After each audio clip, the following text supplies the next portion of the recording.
there. So in this presentation, I'm going to be talking about IB's extended essay and specifically looking at what is research and how to do good research for your essay. So to begin with, you need to understand there are 4 different types of research, really. Maybe pause this video just for a second and see if you can define what those are before we go on. Perhaps you already know what I'm talking about here.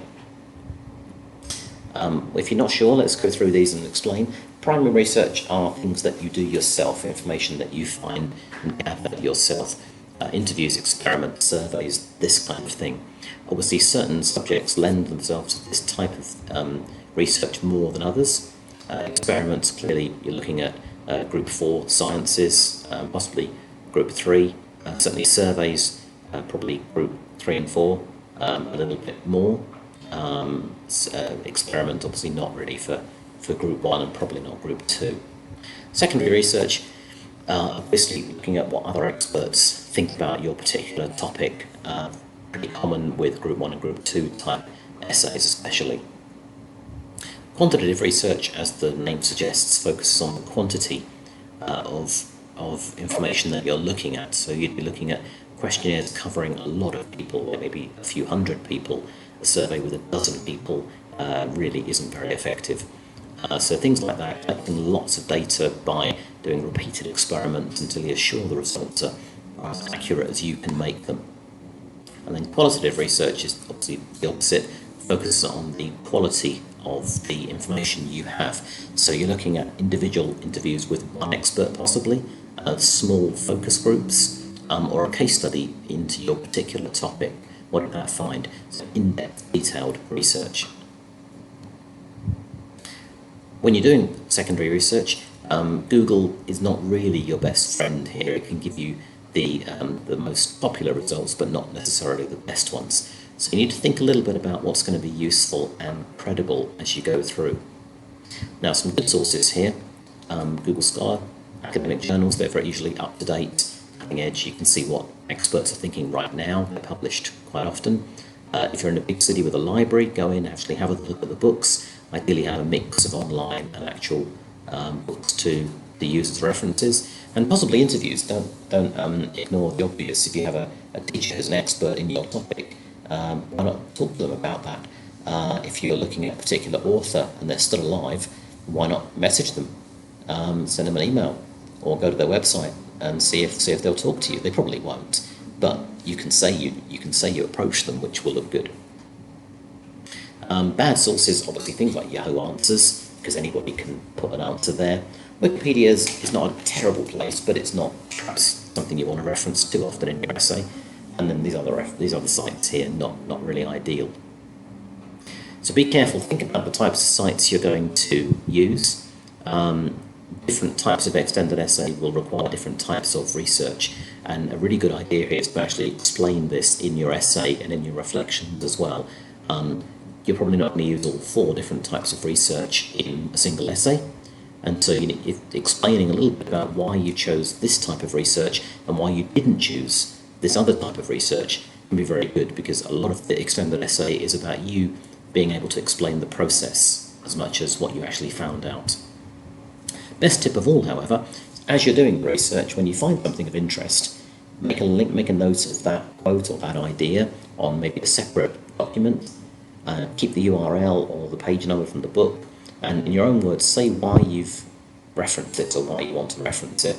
Keep those together, and as your research grows, you'll eventually find you have a lot of different ideas, and you can probably start putting them together, cutting and paste them into similar ideas, maybe even color code them. And so when it comes to write things up, you've got similar-minded ideas together.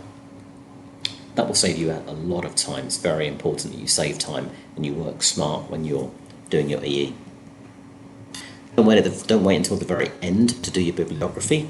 As I said before, keep a rolling tally of websites or books that you've read.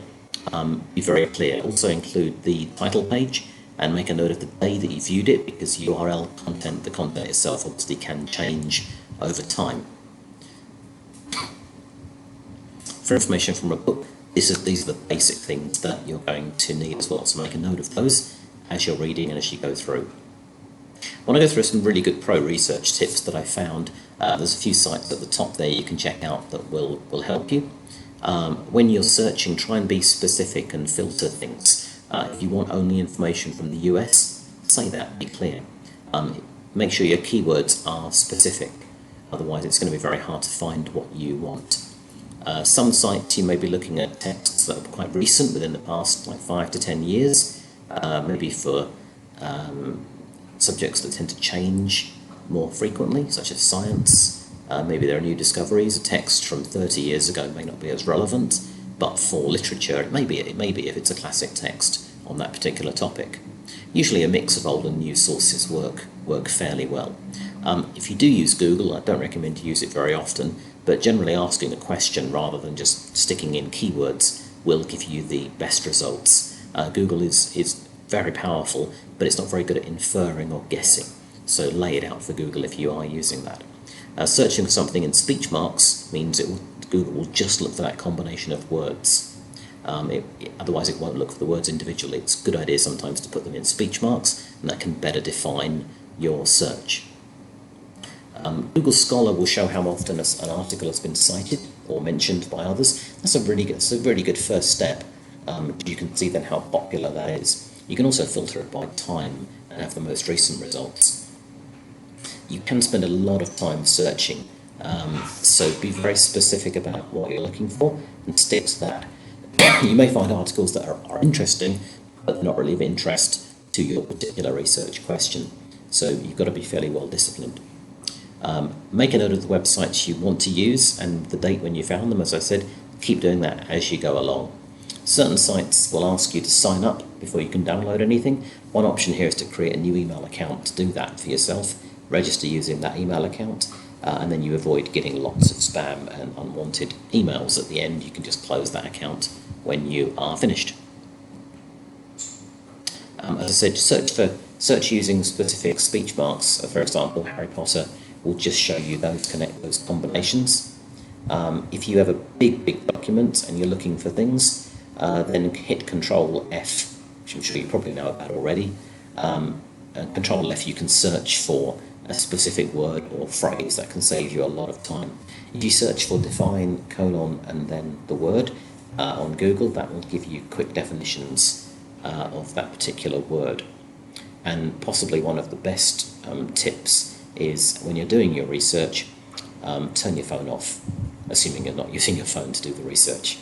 Turn your phone off or put it in a different room, because it's a big distractor. You can get easily distracted using phones when you get notifications. Put it somewhere else. Give yourself time to really do the research well, because doing clear, good research does take time, and you have to be really disciplined and focused to get those results. And the better information you get here, the more you can gather and get good quality information, then the more you have to react to and talk about and evaluate, and ultimately that will help you produce better ideas and better understanding of how to answer your research question.